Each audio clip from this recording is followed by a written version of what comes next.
Hello, my name is Ophelia. Welcome to my channel. I give advices on self-development, mental health, building yourself, developing yourself and your personality, etc. And I originally started out with a live journal account around I think a year back, and now I've finally shifted to YouTube, so I hope you enjoy. Okay, so the reason I wanted to make my first video on balance specifically was because I feel that without this advice, all the other advices that you find won't be that helpful. And I'll explain you why. Okay, so imagine there's like a spectrum, okay, and there's a middle point here, right? There's a middle point here, and this side is for selfless, this side is for selfish. So you might see all these videos on YouTube which say be selfish, put yourself first, etc. But a person who is already selfish would not really benefit from those videos. So I feel that whatever tips you get on the net, ultimately it's about a balance of all and learning where to implement them, okay? So that's how you come to a balance. So of course, needless to say, whatever tips I give will be more applicable for people like me, okay? And I'm sure that you will get to know a little more about the type of person I am as you keep watching my videos.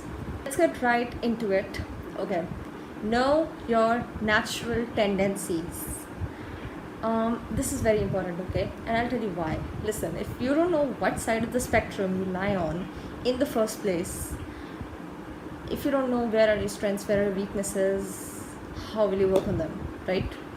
How will you gain balance by balancing those traits? If you don't know what your trait is, where exactly you lie, what part of the spectrum you lie, this is why you should do it. And how, I'll be explaining that. Okay, first thing is observe yourself. Okay, observe yourself from a third person's perspective, non-judgmentally. Okay, just imagine yourself, place yourself outside your body and just observe what you do. Just observe, don't be judgmental about it, okay? Do not be judgmental. We are not thinking about solutions right now. We are just seeing what our tendencies are, how we react in certain ways in certain situations. We are trying to be a little observant. And most definitely do not compare yourself to whatever you find to be normal, okay? It does not matter what normal is. And balance is not about normal, okay? It is people who normalize things which may not actually be normal, which may not actually be balanced. Like there are certain things which are normalized. For example, on the net there's a romanticization of mental health issues. Like honestly, I think there are some people who take pleasure in saying that they're depressed, that they're sad. It's a normalization of them, which it shouldn't be. So stop thinking in terms of this is normal, this is not normal. No, it doesn't matter. You are just observing yourself right now. Okay, we'll do rest of the things, we'll do it later, but right now, one step at a time. And also, this is not something you're going to realize in like one day, 1 month, 1 year even, maybe. Like honestly, you will not realize it. You'll have to be consistent with it. Like for instance, like you may be in your 20s, and it is now that you've started observing your behavior, and for the last 20 years you've been changing endlessly. You want to know all that in one day? That is impossible. Self-awareness is like a lifetime journey. So do not jump to conclusions by just seeing your behavior at once. No, if you observe it many times, then only it's your natural tendencies. Do not jump to conclusions just because you did it once. You can never know what the certain circumstances were. You can never know. Half knowledge is dangerous. You might have heard this phrase. It is extremely true for mental health, self-development, and I'll be talking about that in my videos. Do not take labels from people. Listen, people, they use certain words in a very generalized manner. The word shy, for instance. Oh, you're shy, she doesn't speak much, she's shy. No, she might be thinking, she may not be shy, So just be wary before taking a label from other people. Okay, and don't give yourself a lot of labels either. Okay, You know what the problem of the human mind is? We tend to shorten everything. Why? Because it's convenient to remember. We don't like to go into the details, like ultimately what you remember is that one keyword, and on the basis of that you expand and write more. The thing behind these labels is, as you keep using these words over the years, they lose their meaning. So be wary before taking a label. Let's say you've been observing yourself for quite a while, for 4 months consistently, and let's say you might start finding that a lot of your behaviors are connected to a certain feeling or a certain trait you have. I'll explain. Listen. For instance, me, yes, I have a tendency to place myself in people's shoes. I am kind of empathic, right? So, some people have told me that, hey, Ophelia, you have a really bad memory or you have a really good memory. These are two different responses that I've got about the same thing multiple times, okay? And why is that? People who say I have bad memory, it's generally because I'm not good at remembering names. I do not even remember people's faces a lot of times. But sometimes when people bring up a conversation, I remember, oh, you talked about this before, and I tell them that, yes, you said this, and then you added on about this, and I really liked this. And then they say, wow, you seem to remember every single word. You have such a good memory. And you know why? I later on discovered that I tend to remember things when I try to remember the feelings I had. When I try to remember like what that person was saying, because I do not just look at the labels, okay? I look at how the other person was kind of feeling when they were saying it. I try to place myself in their shoes, kind of, So I'm more focused on what they are saying. So it's kind of connected. I don't know if you really understand it, if you get it, but I really found out that there's a connection in this. So there are certain traits, values of yours, which may be due to a certain experience, a certain behavior, a certain trait, sorry, not behavior, a certain trait or whatever. So if you keep finding that a lot of these behaviors stem to the same trait or stem because of the same belief, it may be your core value. Knowing your core value, that is so helpful. It really helps you later on in all areas of life. You may not see it now, but later on it will really help you in like deciding the type of person you like, your friends, your relationships, your career, even where you fit. It is so important. Okay, why didn't I use the word self-awareness? Why did I say know your natural tendencies? It's pretty much the same thing, but I think self-awareness is a wider spectrum, and I'll try to explain you how. Listen, there are some traits that are natural and some traits that are developed. We particularly try to fit in a system which is mainly for external validation, right? Because if you don't do certain things certain ways, you may not have friends, you may not influence people, people may not like you. There are so many reasons for it, okay? But sometimes it destroys your natural traits. So I think it is so important to know what is your natural trait, what is your developed trait. If there's a developed trait you have, maybe it can also be a good trait, okay? It can also be a good trait. I'm not saying it's necessarily always a bad trait. No, some developed traits are very good, very, very good, But knowing that, you have perfectionist tendencies by nature, and whether you have developed them, it can kind of help in how you may heal them. Both natural and developed traits, they form a part of they form you overall, okay? Natural tendencies, this is because first of all they get hidden in everyday life, in even your behavior. Even when you look inside, you feel that this is naturally who you are. No, it's not you. It might just be the people around you, it might just be your family. You can never know, okay? But why do I lean towards natural tendencies? If you have a natural knack for something, right, and there's a student who doesn't have a knack for it, then even if that means you're going to get something more easily by applying 1% less effort, you're going to get to the same milestone. Why should you apply more effort? In the culture that I live in, the country that I live in, most people, they're forced to be, well, a doctor, a lawyer, or an engineer in their careers. So some people might have a knack for it. It's good, it's a very good career. These are all good careers, right? And they help you be financially stable. But if there's a person who doesn't have a natural knack for it, those people struggle more to get to the same milestone. Like, they may get there, but they will struggle more. So it's so important to know natural tendencies and see where you fit before you take a career. Because there's no point of putting in extra effort when you could have got something with less effort, right? But at the same time, I would like to emphasize that if this person has a natural knack for it and he does not work on it, then this person who doesn't have a natural knack and keeps working on it will do much better than this person. And that really tells you that end of the day, doesn't matter what is natural, what is developed, end of the day it's the effort you put in. Okay.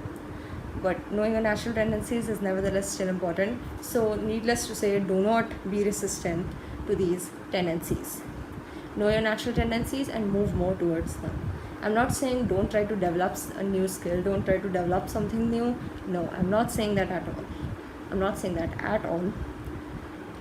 Sometimes doing new things can be nice. For example, I'm more of a person who likes subjects like psychology. I'm more on the creative side, the sensitive side. Like, I like literature. I like all those things, fine arts, etc. But at the same time, it is very, sometimes it just opens my mind to see things from a different perspective, the different type of thinking that is required in, say, maths or economics.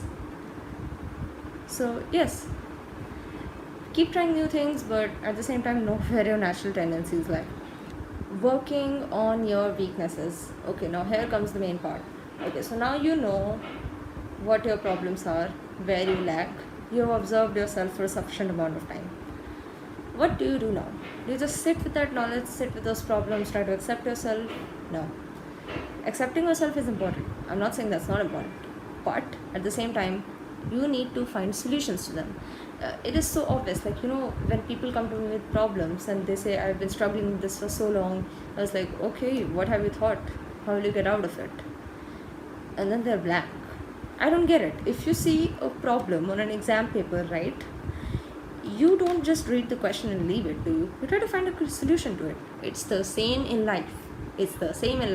There is no problem that doesn't have a solution. There is no such problem, okay? At least even if the problem won't go away, it will become better. It will always become better. Now, finding solutions used to be the hardest thing earlier, the hardest part, the hardest step of this entire thing. But now with the net being available, free self-development books being available, everything, it is so easy to find solutions. There are so many YouTube videos available on the net these days. But you know why people do not watch it? You guys are lazy. You guys are plain lazy. Yes, I said it, you guys are plain lazy. There are tons of resources. There are even free courses, And by the way, if you need to download any self-development book, just go look up on the net, self-development books, whatever you like. You can go to Library Genesis and you can download it, okay?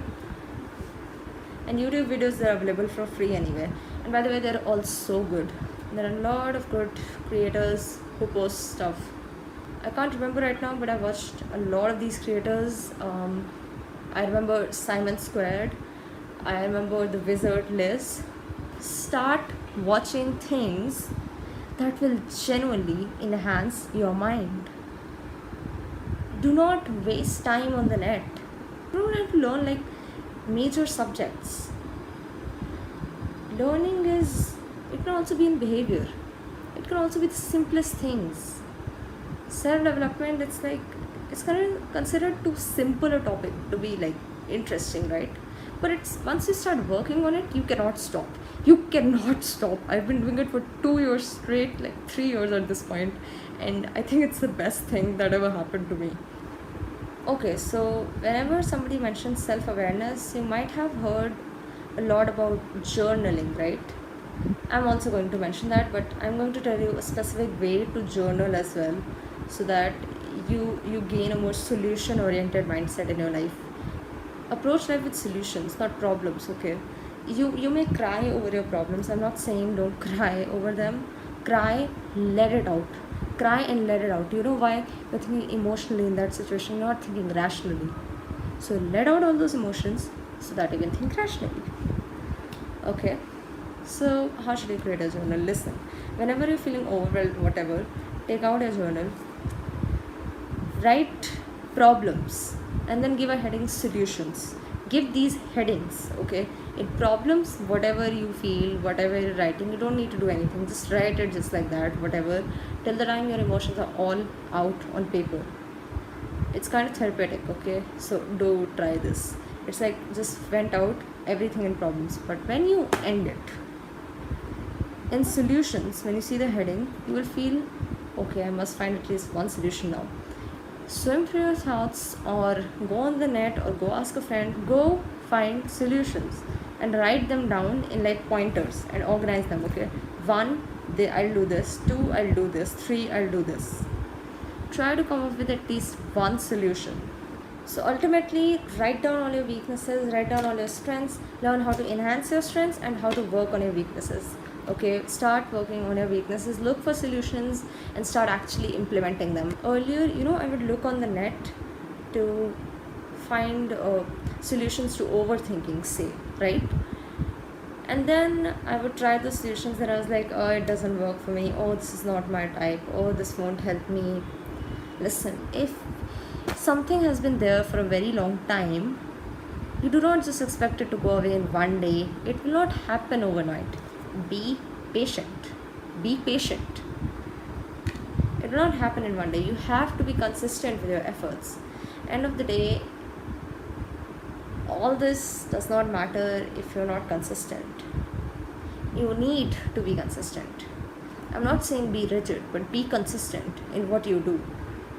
Thing with self-development is, either you go into it or you don't. And I'll tell you why. A lot of people, they don't go into self-development. Something happens in their life and then they have to pull themselves out of it. And for that, self-development is required. And they never chose this, But if you're stuck midway, that is the worst position to be in. That is the worst position, at least for a person like me, okay? I was aware of my weaknesses. I was aware of where I lacked. And I just accepted myself that way, right? I accepted myself. But knowing that I had these problems and knowing that I was not doing anything to solve them, somewhere inside I really lacked the confidence that, I'll be able to do anything. You may ignore a problem, others may not notice it, but in your subconscious mind, you know you're not working on something. If you feel you were morally wrong, in your head you will always feel that guilt. So start working on things, be consistent with it, because if you go into self-development, you do not stop halfway. When people come halfway, they realize, oh, this is all so bad. But the thing with self-development is, it is bad in the middle, but the minute you get out of it, you're even better than your last situation. Okay, it's like I have this thing, okay, I think this way, that people who have not gone through anything hard in life, they are seemingly mature. Why do I say seemingly mature? This is because they do things, but they may do things because the society influences them to do certain things certain ways. They do not really think about what they do, and because of that, they may do what others want, but they may not really know what they themselves want. And that way you will not have authentic confidence in yourself. If you are not doing things for yourself but for somebody else, you will not have the confidence even if you work day and night. So they are seemingly mature people, because on the surface everybody thinks they're such an efficient person, they're such a hardworking person, etc. Okay, and then there are people who are still stuck through something, they are immature. And then there are people who get out of that, they are actually mature. These are the actually mature people, because they know what they're doing and they do things to make themselves happy. differentiate between your needs and your wants. What do I mean by this? Okay, so you're just lying on the bed and you have a deadline tomorrow for let's say you have an exam tomorrow, or you have a deadline for a project, I don't know, whatever, but you're just lying down there. You're just lying down, and you know that if you do well in this project, you may get promoted, whatever, but you're just lying down because that is what you want to do, that is what you feel like doing. That is not what you need to do. What you need to do is get up and actually do what's good for yourself. So on the basis of that, you can say that needs represent your happiness, wants represent your comfort. I'll explain this. Comfort means no change, okay? The human body, we don't want to change, okay? Because why? Change is uncomfortable. We want to live the everyday life. We want it all to be straight line, for our routines to go just our way. It is not going to be that way. It is just not going to be that way. The human body is designed for comfort, not happiness. Sad as that is. Your comfort is a coping mechanism. It's an inefficient coping mechanism of the human body. This is what I have discovered so far. So you really need to differentiate between your needs and wants, and also your wants are short term, your needs are always long term. If you know what you need and how your wants get in the way, nobody can tell you what to do, because you know what to do, you're confident in what you're doing, and you're making sure that you have no regrets because you're consistent on it. Another tip that I'll share with you guys to become more solution oriented in life is have an it is what it is mentality. This is actually a tip that I borrowed from the Wizard Liz, as well as the tip about comfort that also I borrowed from her, but I've added, I've added things to it, I've given it my own twist as well. You know, you failed that exam, it is what it is. You're never meeting this person again, it is what it is. You lost the job, it is what it is. You know why it's such a good statement? It makes you neutral. Think about solutions. And similarly, I remember Liz giving another advice saying, try the okay and mentality. Like, if you lose a job, say okay and. If you fail an exam, okay and. Get the point? This is because, you know what, there are a lot of things, especially when you come from a financially stable background at least, that you see that you think are really big, but actually they're really small things. And this you only understand when actually something big happens with you. These things, they are not that big. People, I feel, they make so much of a racket over nothing, literally. There are much worse things in world, okay? I'm not saying your problems are not relevant. Your problems are relevant, they're valid. But this is just, to remind you. Okay, and so just remind you that your situation can always be worse and your situation can always be better. And it is a balance of these that gets you so far in life. Redefine certain terms for yourself. Okay, like I said before, there are certain words that have lost their value over the years. One of them is the word happy, love, God, etc. There are a lot of these words, okay? So redefine these words for yourself. What does happy mean for you? For example, me, for instance, I do not imagine myself to have like a lot of money. Like, I want to be financially stable, of course, when I grow up, but I do not imagine myself having a lot of money. I simply don't. Happy for me would not really be a big household. It's just, being happy, being like at peace, being satisfied with what I'm doing, finding the right career for myself, having a person who understands my emotional needs, having a person who can tell my things to without the fear that he or she is judging me, right? So this is what happiness looks like for me. What does it look like for you? What is happiness for you? And you don't necessarily need to think about future, no. Think about now. What is happiness for you now? Enjoy the present moment. Do not just attach yourself to an outcome. Do not do that. You know what people do? They just try to get through school life, then they try to get through college, then they try to just get through work and then start a job, and then only they get happy. Like they only they attach their value to certain things. Do not attach your value to labels, to marks, to any person, to a system. It is external validation that really brings about a desperateness when you don't get certain things. Stop being desperate. Realize that the validation you're looking for in the outside world is already within you. You can give yourself that validation. And that you can do by achieving balance, by gaining self-awareness, by journaling, by meditation. You can do it by so many things. So many. So yes, redefine these words for yourself. Redefine what is satisfaction to you, what is joy to you, what is sadness to you, what is good to you even. Like what may be good for one may not be good for another. What is cool to one may not be cool to another. Right? Friend, one person may just consider an acquaintance who he talked once with friend. I do not consider those my friends, right? So redefining these terms in your head, it really helps. Stop being desperate. I talked about this just in the last step. It happens when you attach your value to things, mostly to materialistic things.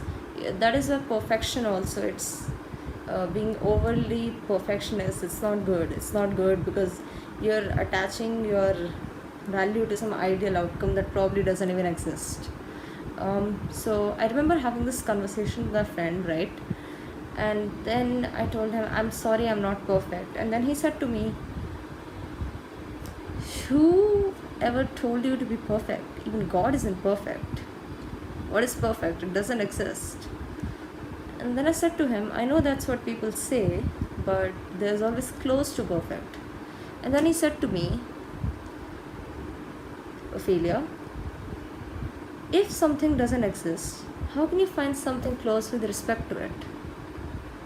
And that really changed my entire perspective, you know. It really changed my entire perspective. What may be perfect for one may not be perfect for another. And it also depends a lot on if you're finding something perfect for another, if you're finding something perfect for society, if you're finding something perfect for yourself. You know how people define balance, how people define these words in self-development? They define them with respect to what the society thinks is true. And this is exactly the problem. You do not need to, blend in all the time with society. Sure, there's supposed to be a balance. You're supposed to know your needs and wants, and you're supposed to know the society's needs and wants as well. And you need a balance of all of these. A good balance. I'm not saying be only your own person or only listen to society. No, be both. Be both. Balance is about balancing your idealism with your practicality. And it is when you do this that you become truly happy.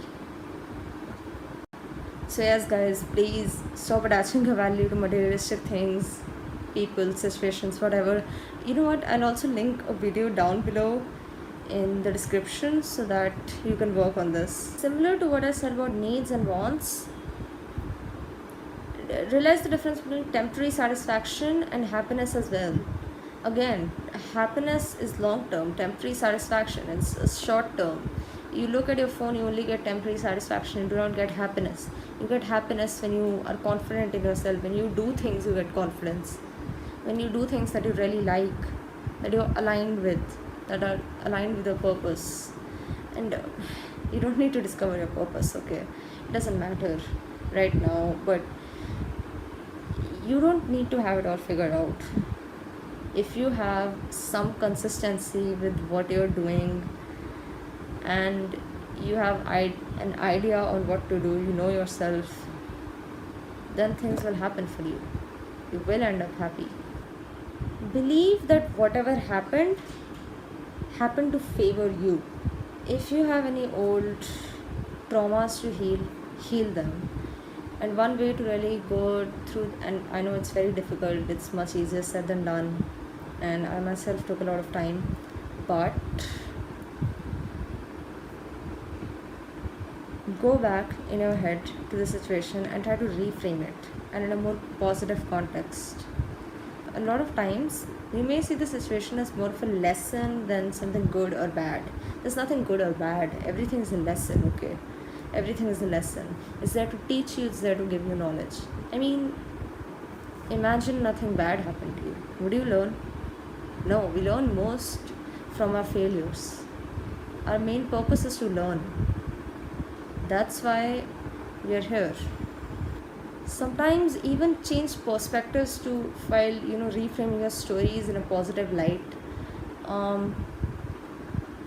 For instance, say if let's imagine a person, let's say, passed away, and then you really like this person, but then you see that something really bad happened later on to their family, and then you realize perhaps it was to save this person. So start thinking from other people's perspective. Sometimes perhaps it is to favor them, perhaps it is to favor you in the long run. We always sometimes ask for the smallest things, we think so short term, but we're meant for something a lot bigger. Meditation. Why is this important? Okay, so once you start journaling, once you start having a mentality of constantly looking at yourself, constantly looking at how other people are doing things, you tend to have a tendency to overthink even when it's not required. Thinking is necessary before doing a task, when you're planning it out, but sometimes while following your schedule, you should not be thinking. You should not be thinking, do I feel like it, do I not feel like it? No, it doesn't matter how you feel like it. Professionals, they don't think, do I feel like it? No. Who feels like getting down and actually going to play badminton or something, going to play a sport, when they have been lying on the bed the entire day? Who feels like it? Nobody. But when we come to such a point, it is very hard to stop your thoughts, and then you realize that your thoughts are controlling you, which is very difficult to get over. Meditation is the ability to stop your thoughts and focus on the present, enjoying whatever you're doing. So it's not always about sitting at a place. However, that is how it starts. If you don't wish to meditate, you can also just close your eyes for some times. I think around, I heard somewhere that 60 to 70% stimulation is present in our eyes. So if you close your eyes, just close your eyes, don't go to sleep or anything also, it really relaxes you. But as well as try meditation every day for 10 minutes if you find yourself struggling with overthinking. And I shall also be making a video on how to stop overthinking, how I got over my overthinking, etc. Oh, extremely sorry, I forgot to add this, but start making different friends.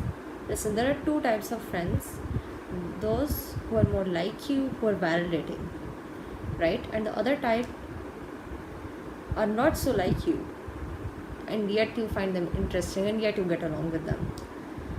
Have friends who you want to be like. Get out of your comfort zone, of your friend group.